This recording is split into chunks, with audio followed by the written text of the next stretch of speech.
নমস্কার, ববিস ফিউশনের আমার সকল দর্শক বন্ধুদের স্বাগত। আজ আপনাদের সাথে এঁচড়ের কোপ্তা কারির রেসিপি শেয়ার করব। ছোট পিস করে কাটা 300 গ্রাম এঁচড় নিয়ে সামান্য নুন হলুদ দিয়ে প্রেসার কুকারে একটা সিটি বাজিয়ে জলটা ফেলে দিয়েছি। কোপ্তার জন্য কিছু ইনগ্রেডিয়েন্টস অ্যাড করব। মিহি করে কুচনো একটা পেঁয়াজ আর 4টে কাঁচা লঙ্কা নিয়েছি। ছোলা ছাতু নিলাম 2 টিস্পুন। নুন দেব স্বাদ মতো, 1/2 টিস্পুন নুন দিলাম। চাট মশলা দিলাম 1/4 টিস্পুন। ঝালের জন্য চিলি পাউডার দিলাম 1/4 টিস্পুন।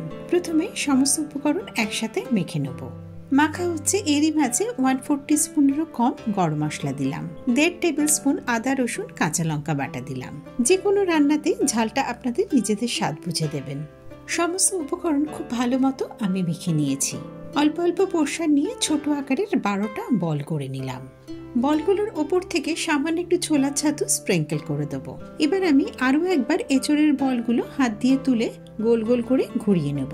এতে এঁচড়ের কোপ্তাগুলোর ওপর থেকে ছাতুর একটা কোটিং হয়ে যাবে। এঁচড়ের কোপ্তা ভাজবার জন্য সর্ষের তেল গরম করে নিয়েছি।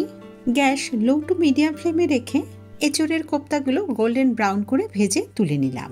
এঁচড়ের কোপ্তা ভাজা তেলের মধ্যে 2টো শুকনো লঙ্কা আর একটা তেজপাতা ফোড়নে দিয়েছি। 2টো পেঁয়াজ আধবাটা অবস্থায় রেখেছিলাম, সেটা কড়াইয়ের মধ্যে নিয়ে নিলাম।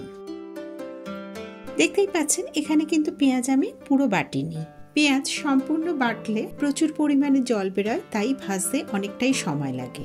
গ্রেভির জন্য 1/2 টিস্পুন পরিমাণ মতো নুন দিলাম। পেঁয়াজের কাঁচা ভাব একদম চলে গেছে। এবার 2 টিস্পুন আদা রসুন কাঁচা লঙ্কা বাটা দিলাম। আদা রসুনের কাঁচা ভাব চলে গেছে। এবার আমি একটা টমেটো পেস্ট করে রেখেছিলাম, সেটা নিলাম।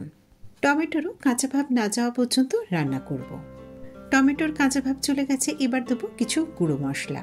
রঙের জন্য 1/2 টিস্পুন রেড চিলি পাউডার দিলাম। ধনে গুঁড়ো দিলাম 1/2 টিস্পুন। জিরে গুঁড়ো দিলাম 1/2 টিস্পুন। ঝালের জন্য 1/4 টিস্পুন চিলি পাউডার দিলাম। সামান্য একটু জল দিয়ে মশলা খুব ভালো মতো কষিয়ে নেব, যতক্ষণ না পর্যন্ত মশলা থেকে তেল বের হবে।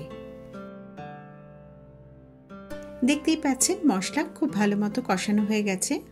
এবার আমি গ্রেভির পরিমাণে 1 কাপ জল দিলাম। 1/4 টিস্পুন গরম মশলার গুঁড়ো দিলাম। গ্যাস হাই ফ্লেমে করে গ্রেভি ভালো মতো ফুটিয়ে নিলাম। গ্রেভি ফুটে উঠেছে। এবার সমস্ত এঁচড়ের কোপ্তাগুলো গ্রেভির মধ্যে দিয়ে দিলাম।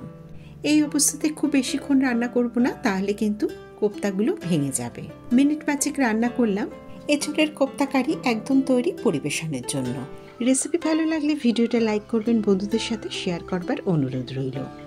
কমেন্ট সেকশনে আপনার মূল্যবান মতামত জানাবেন। চ্যানেল সাবস্ক্রাইব করে বরাবরের মতো আমার পাশে থাকবেন। নোটিফিকেশনের জন্য বেল আইকনটা প্রেস করে দেবেন। সবাই ভালো থাকবেন। নতুন রেসিপি নিয়ে আবার ফিরে আসবো।